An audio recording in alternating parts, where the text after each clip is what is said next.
Hey everybody, I'm Fran Gallagher and I'm your guide to intuition, meditation, and relationships.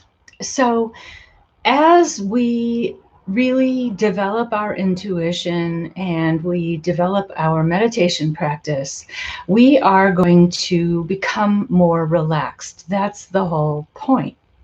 And as we become more relaxed, and again, we develop our intuition, we are going to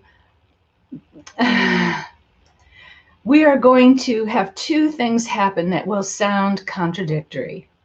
One of them is that we're going to stop trying to read minds. We're going to stop trying to figure out what everybody else wants or what they need or what they're worried about or what they're angry about or what they're happy about or any of it. And we're going to be focusing on what's going on for us, what we need, who we are, and where we're going.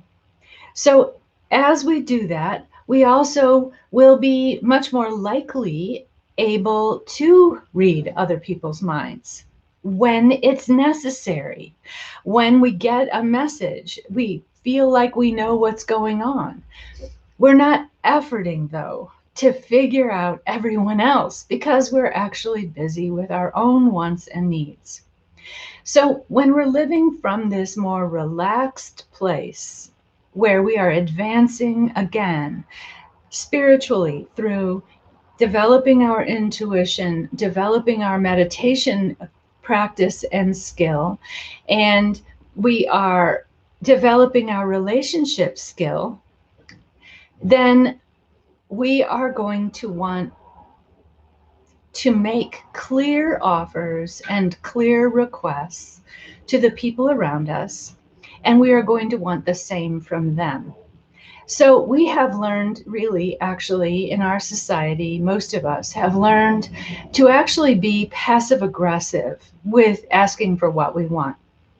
So we come into a room where we want the light on, but instead of just putting the light on or asking the other person, do you mind? I would like to put the light on. We say, oh, do you want the light on? Uh, or is there more coffee? When really we say, listen, you're up, I'm lazy, would you mind getting me a cup of coffee?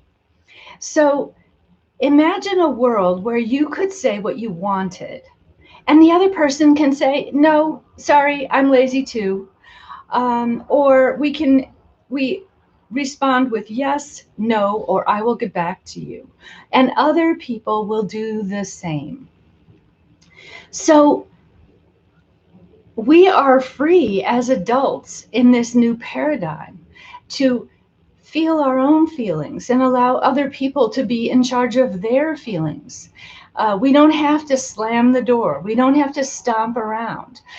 We can say to the person, you know, I'm pretty heated up about where you parked. I've asked you where to park. I've asked you to park in this spot. And then the other person can say, wow, I'm so sorry, I forgot. And it's over and done with. And the second person can move their car.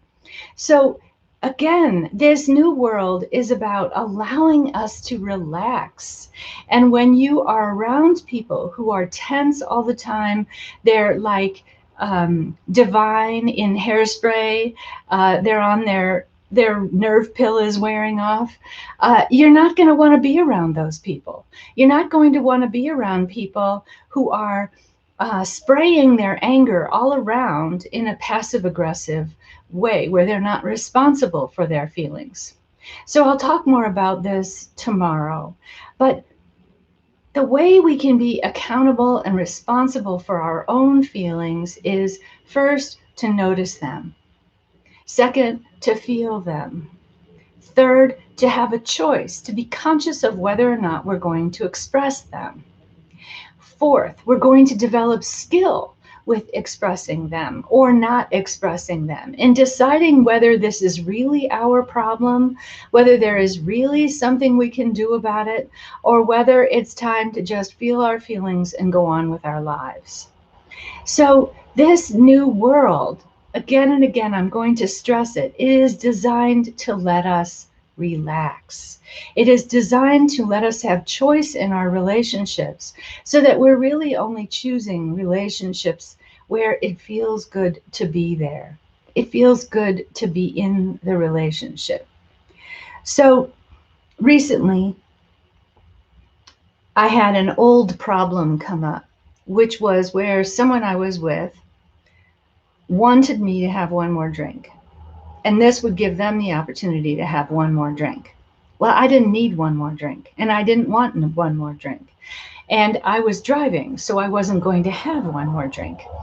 And I have never, since I was a kid, probably, I shouldn't say never, but had someone not respecting my boundary about how much I was willing to drink. And it was just so astonishing to me. So I was resolute and I said no. And I was close to suggesting we leave. And the person backed off. And we spent the last bit of time pleasantly, and everything was fine. But that belongs to the old paradigm. It doesn't belong in my life now, and it probably doesn't belong in yours. So I really want you to consider this idea of listening for whether you're hearing clear offers and clear requests. And if you're not, you can even say, I'm not hearing a clear offer there, or I'm not hearing a clear request. And if the person can't manage to ask you directly for what they want or tell you directly what they're offering, it's probably not your problem. And it's probably not of interest to you. If they can, then you can listen. And then could you please notice when you are making clear offers and clear requests?